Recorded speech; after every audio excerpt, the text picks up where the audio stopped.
Sports4CLE continues. We continue to take a look at what the Browns defense under Jim Schwartz could look like this season by looking at what his defense with the Super Bowl winning Philadelphia Eagles looked like in 2017. Let's welcome in Lance Reisland for our film and video analysis. And Lance, we've gotten to the point, let's take a look at the secondary. What kind of set the stage for us with the secondary and what we expect to see from Jim Schwartz' secondary?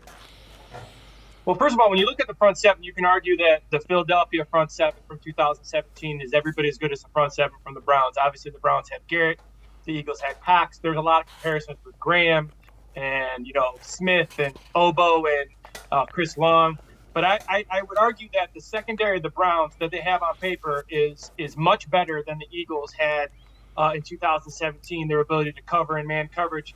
The Browns are loaded in the secondary, and they have all the pieces that kind of make Schwartz's defense work. They're going to have that one high-hat safety with Thornhill. They're going to have the guy down in the box with Delpit. They got Emerson and Ward and Newsom as their cover guys.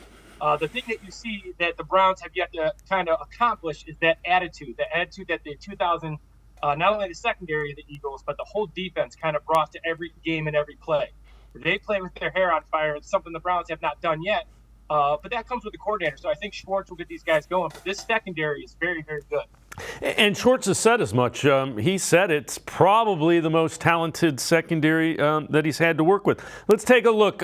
You refer to this as a robber look. So tell us what we see here and why it is important. Well, you're going to get, first of all, you're going to get with, you got Tom Brady throwing the ball. You got a 4th and 5. And what I like is that they're going to challenge even Tom Brady. They're going to make him throw his ball deep. And the percentage over 20 yards at any level is a lot less. You're going to see Corey Graham kind of comes right on the Super Bowl insignia there. He kind of drops down. So they show a 2 high hat look.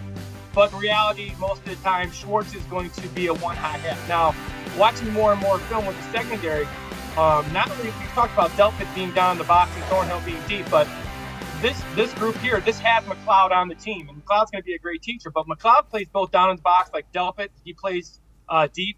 Jenkins does the same thing. You're going to see him on a tackle. So this defensive secondary not only has to be talented, they have to have attitude, but they got to be versatile. They got to play all the positions. They got to be able to cover multiple positions and play multiple positions. And this is just a great play by Mills. You watch him on film. He gets beat once in a while, but this is a super highly competitive corner, and he's in man coverage. And this is what Denzel Ward has been asking for. He's going to get a lot of this. This is 4th and 5. Mills on front. Brady thinks he can win, and Mills comes up with a challenge more often than not, he wins. So this is the classic what you're going to see with the Browns this year. They're going to be in a lot of press coverage and challenging receivers.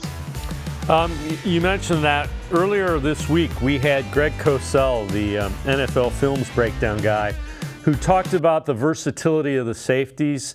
And the thing that he said is the reason it's so important is if a safety can only play in one of those positions, you're giving away what your coverage is. And I thought that was a really valid point, and it's why versatility is so important to Jim Schwartz.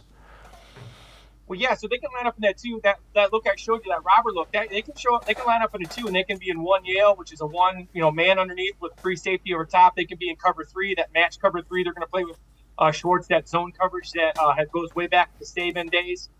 They can do a lot, and those guys. Not only that, it matches up with the front 7. So if they bring guys, they can drop ends who are athletic, and those guys can cover the flats. You're going to see linebackers. You're going to see Thornhill. You're going to see Delpit. Those guys play some linebacker looks when they only have 2 linebackers in, and the offense goes to more of a power run set. So these safeties need to do a lot. They need to tackle. They need to be a part of run fits. They need to be football players. The more I watch film on Schwartz, those guys are kind of positionless. They're just really good football players, and I think that's why they've been so successful and why he's been so successful. We're going to take a look at this next clip, and it kind of indicates the tight coverage, and the Browns are built to do this. Well, the thing I like here is this is Darby. So Darby comes up a lot of film. You don't hear a lot about him from 2017. He comes up with a lot of plays. The thing I like about Darby is he plays with a tremendous attitude and want-to and desire. Again, that's something the Browns got to show, that fight on every play. There is never a snap, either with the defensive line, the linebackers, or the secondary, where the 2017 Eagles look like they're not prepared and ready to play. And Darby's a classic example. So again, he's in man coverage here.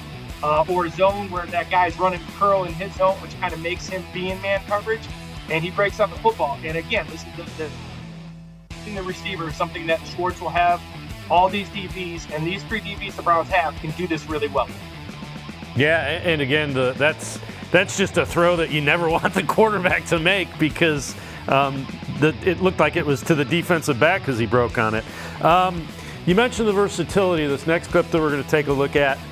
Jenkins, one of those safeties, is playing a different position down in the box. So I've watched this cut a lot. So you're going to see him. He's in the middle of the field. He's going to come up and he's going to tap the quarterback. Now, the thing that they do with this Eagles defense is that, they kind of get down in the red zone, and they get pretty exotic down in the red zone, but it's only exotic up front. I mean, man coverage on the outside. Now, Jenkins here, he's actually going to be in a linebacker spot. He's spying the quarterback. So he's the quarterback spy on this. The quarterback scramble, he goes. You're going to see man coverage across the board. Everybody's in tight zero coverage. He's the free safety, so there's no one deep. Everybody's crunched to the line of scrimmage. They do a great job of reducing the field. They don't give you much down in the red zone. They're going to make you throw the ball over the top, which is going to cut down the percentages a bunch. But this is Jenkins. He's at a linebacker. He's either playing linebacker, he's spying the quarterback, depending on what their defensive call was. But again, the versatility. Jenkins is usually their Thornhill type, their defensive back. He's now down in the box playing a linebacker. So again, great versatility. And again, guys that can play multiple positions just like Schwartz has now with the Browns. All right, this next clip is a 3rd and 7 look. And it's kind of the front and the back being married. Take us through what you see here. Well, you said it best. So Mills here, he's going to read the quarterback. So you got a 3rd and 7. Obviously, Mills knows with either a 4 or 5-man, 6-man pressure, the Eagles constantly get pressure. Now, 3rd and 7, they know it's pass. He assumes that Cox or Long or Graham, they're going to win their one-on-one. So he's jumping this sticks route. So this is a classic route everybody is running. It's got, some people run outs or curls, but it's a sticks route. So you're running your route to the sticks, either an out route or a curl route. And he knows, because of what his defensive front does, that this quarterback has to get the ball out. And so he's able to jump this route because of that. And again, that's that marrying you're talking about. The defensive back, they're all on the same page. They're football players. They're not stuck in a tunnel. They're guys who understand what's going on. They understand the fronts and coverages. Because everything's really simple, you understand what your teammate's responsibility is. And when you know what your teammate's responsibility is, you can take chances like this. So this is a calculated risk by him jumping this route, but you understand down and distance, and you understand what the scenario of the game is and what you're trying to do. So again, very smart. This is the typical Schwartz defense. Jumps the out route and gets the pick here.